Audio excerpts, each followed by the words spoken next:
Hello, I'm Shania Ibe, and I'm joined now by Alexis Auditore, a 2005 graduate of DePaul's College of Computing and Digital Media, and the director of physical production at Marvel Studios. As a longtime member of Marvel's production teams, Alexis has managed logistics, schedules, locations, and even props and costumes for some of Marvel's biggest hit movies. Today, she oversees those responsibilities for Marvel's TV series on Disney+. Thank you for spending some time with me today, Alexis. Of course, not a problem. Thank you for having me. So first question is, in your role at Marvel Studios, what do you do on a daily basis? What does a typical day look like? And what does an especially exciting day look like? Well, first off, I have to say that there is no typical day. Every day is a new challenge with new problems to solve and new fires to put out, I like to say. We are in the process of managing 9 shows currently that are in various stages of pre-production, production, post-production. So every day it is I have to check in with every show, see what's going on with them. If they've got any issues, help them figure out what's going on, find a solution to those problems, and then continue to work with them on a daily basis going forward. Some days can be slow days, and everything's going perfectly fine with a show. Other days can be absolutely crazy. We could have something happen like injury on set, or we got a late start in the morning and we're a couple hours behind, and how do we make up that time? So like I said, truly no day is ever the same, and there isn't a typical one. But things I could be doing from day to day would be handling visas. I could be on set with a production, monitoring how the filming is going. I could be in a budget meeting with our accounting team to figure out how we can cut money from our budget. I could be in a scheduling meeting trying to determine what's the best way to schedule this in order to effectively use our cast. I could be working with our legal team on visas for some of our cast members or crew members that need to come in from other countries. Or I could just be in a bunch of creative meetings talking about the status of a show that's currently in development and pre-production, and what we need to do to keep that show going.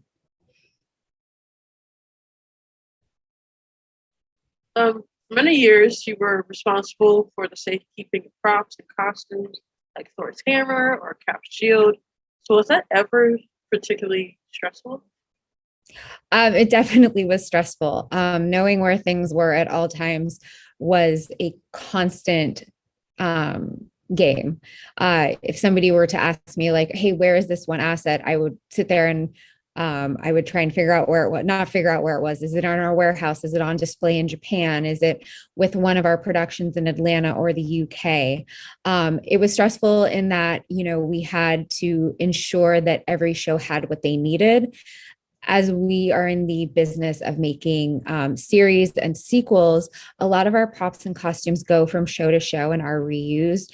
And sometimes you'll get that call at 4:30 on a Tuesday afternoon that they need Thor's hammer on set at 6 a.m. the next morning across the country.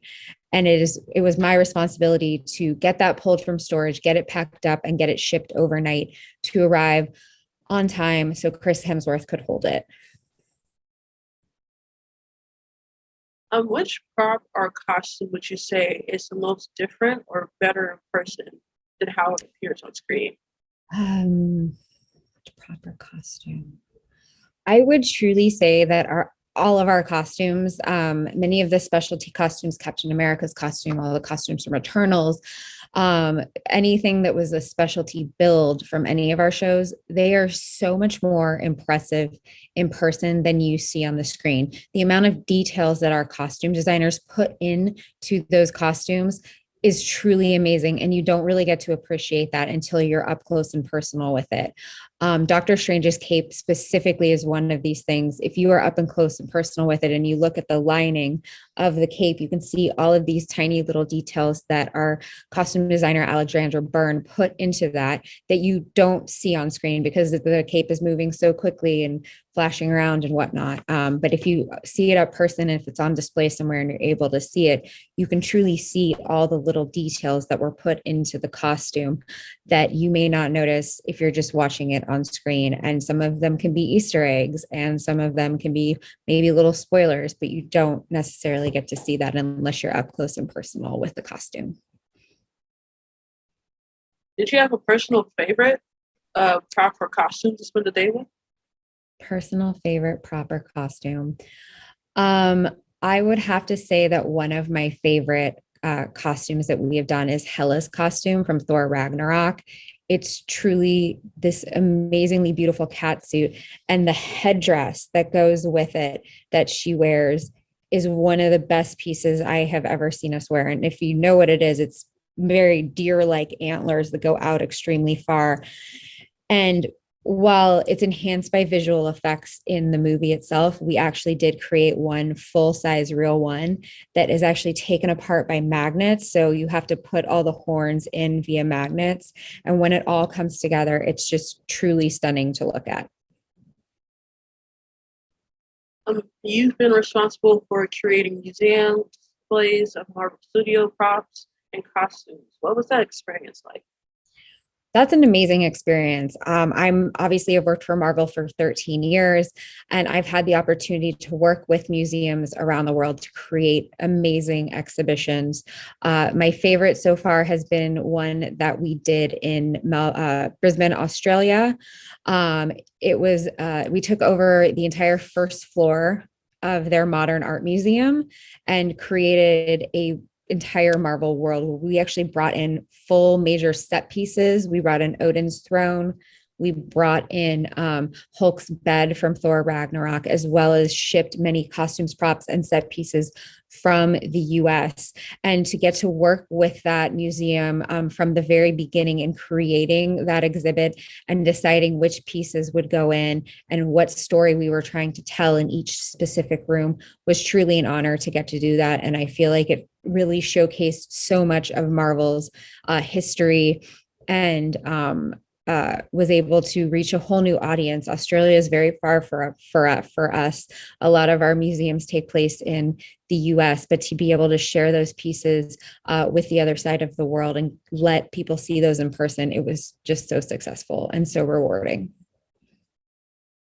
Which of the shows and movies that you've worked on have been the most challenging, the most rewarding, and the most fun? I would have to say some of our most challenging shows were the 3 streaming shows that we were producing when COVID hit.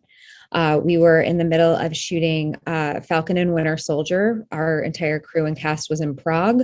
We were in the middle of shooting Loki, and we were also in the middle of shooting WandaVision. And to get that call, the night before saying we are shutting down as of Friday, March 13th, was so hard. So we had to basically shut everything down, pack everything up, and just walk away. And then we spent the next 6 months as a company and as an industry trying to figure out a way back to work and figure out how to do it safely to ensure that all of our cast and crew were safe, getting tested for COVID on a regular basis, et cetera. So I have to say that those 3 were the most challenging to get them back up and running. And once we got them back up and running, it was very much a learning curve because nobody had done this before. Nobody had experienced a worldwide pandemic to which you have to come back and change your entire industry and how every department within that works, wearing masks, social distancing, you can't allow visitors on set anymore, the way that Crafty and catering has to package all of their food, how many people can be on a set at a time based on the square footage of a set. It's a whole different world. And here we are almost, a year and a half from September 20th or 2020, in which we came back. And there's still challenges every day, but we truly see this being a new part of our industry and something we're going to have to constantly deal with. So those would definitely be the most challenging ones. So what would be the most rewarding and what would be the most fun? The most rewarding so far. I mean, they're all very rewarding. It was so exciting to see, Falcon and Winter Soldier and WandaVision come out. I do think the most rewarding so far for me has been WandaVision and just seeing the reaction to it and the success from it and the 29 Emmy nominations, which none of us were expecting. It truly was very rewarding to see how much people took to that show and loved that Marvel was doing something different and putting a series out there, but was still giving you Marvel Cinematic Universe quality content. Definitely. I would say the most fun one that we've had, while they're all fun, I would say shooting Loki was extremely fun. It was a stage-based show that was shot here in Atlanta, and our sets were massive and beautiful. And our production designer, Kazra Farahani, really built an entire world into these sets. So to be able to walk around the TVA and see all the set dressing and be in that world was just so much fun. It was so beautiful to be a part of that and to have that show come together. And then you have amazing actors in it as well, with Tom Hiddleston, who is a true gentleman and performer, as well as Sophia DiMartino, Owen Wilson, Richard E. Grant. Just was a really fun environment making that one. So why exactly did you want to go into the film industry? What about the film industry attracted you the most? I've actually wanted to be in the film industry since I was very young, probably 5 or 6. The first movie that really made me want to be a filmmaker was The Sound of Music.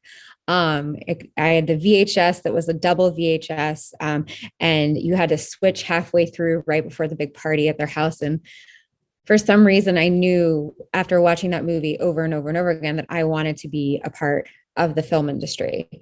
And as time went on, I went through school and high school, and I actually started DePaul as a journalism major myself. But that was a great experience. But during my junior year is when the digital media department opened up, and we started to have that digital cinema degree. And at that point, I was like, this is it. This is what I'm supposed to do. This is happening for a reason. And I switched my major. And I've made the best decision of my life. It was such a great experience being at DePaul and learning from the professors there. I also went to grad school as well to learn a little more and get my MFA in film and TV producing. I always knew I didn't want to be in front of the camera. That just wasn't my thing. But I was always very good at logistics. And so that's why physical production specifically spoke to me, because it is a daily puzzle of putting pieces together to make sure that things get solved. And I truly love that about my job. How would you describe the path your career has taken so far? And what was the path you took during and after your time at DePaul? Like I just mentioned, after DePaul, I went to Chapman University to get my master's in film and television producing. There is where I truly fell in love with the aspect of physical production. They offered a class on both scheduling and budgeting with Movie Magic, which I totally loved and realized that's what I wanted to do. Once I left DePaul, I started working at a company that's now defunct called Mandate Pictures. They were responsible for producing Juno, Harold and Kumar Go to White Castle, the Grudge movies, and a lot of other things. Nick and Nora's Infinite Playlist was the first movie I did with them. And I worked under the EVP of physical production. And I have to say, Kelly Conop, taught me so much about physical production and its role within the industry, that she just solidified that was what I wanted to do. I was there for 2 years before somebody at Mandate mentioned that there was a position at Marvel opening up in the field of assets. And while assets wasn't exactly where I wanted to go, it was part of physical production. And I thought that it might be a good stepping stone. I wasn't sure how long I would be at Marvel, but I figured this could get me more towards physical production and learning more about working with the shows themselves.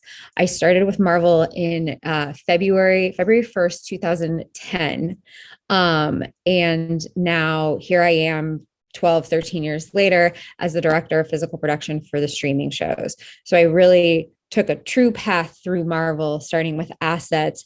I did assets for a very long time. I got bumped up to the manager of physical production on the feature side, handling those shows.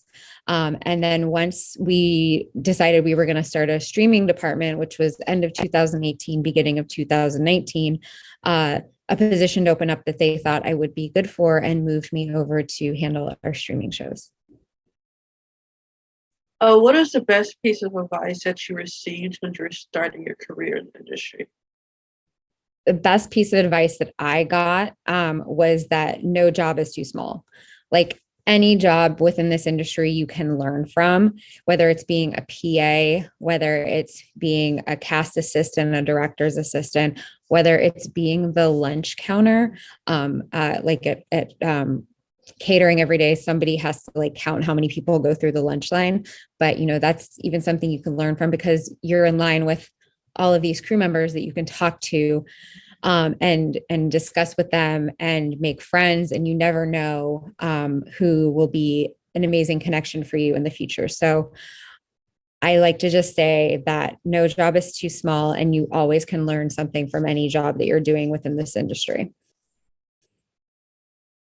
So the film industry is known for being like a dream field for many people, but that it comes with certain drawbacks that a typical office job doesn't. So what are some things in the film industry that you hope change? That I hope change? I think that with the recent vote of the IA and changes that were made with the unions within the past 6 months, I think a lot of things are going to change for the better to offer more of a work-life balance to our crew members. This industry is known for working a lot of hours, both crew members on a show and executives at studios like myself. And I think that the industry, with the changes that have been made in the overall IATSE agreement, we are moving towards allowing our crew members and ourselves to have more of a work-life balance. I will say that it's a constant job, especially for somebody like me who is at a studio. It's you know, you're always on call because you never know when something is going to happen on a set, or if somebody's shooting a Saturday and something happens that you need to solve on a Saturday. I would like to see there become more work-life balance within our industry as a whole, both just for everybody's sanity. And, you know, everybody needs a little time off and needs to give themselves, you know, some me time and a break. And I know that everybody in this industry works so hard and is so passionate about their jobs and the shows that they are producing, but you have to be passionate about yourself and taking care of yourself as well. How do you hope that your career develops over the next 5 or 10 years? Do you have any specific goals you still want to accomplish at Marvel Studios? My overall goal for myself is to actually be like a VP of physical production at either a studio or at a production company. I just want to be a part of that physical production aspect and work on streaming shows or feature films and I see that that's really just where I want to go. I'm a director now. I think the next step would be to be a VP somewhere, whether it's Marvel or elsewhere.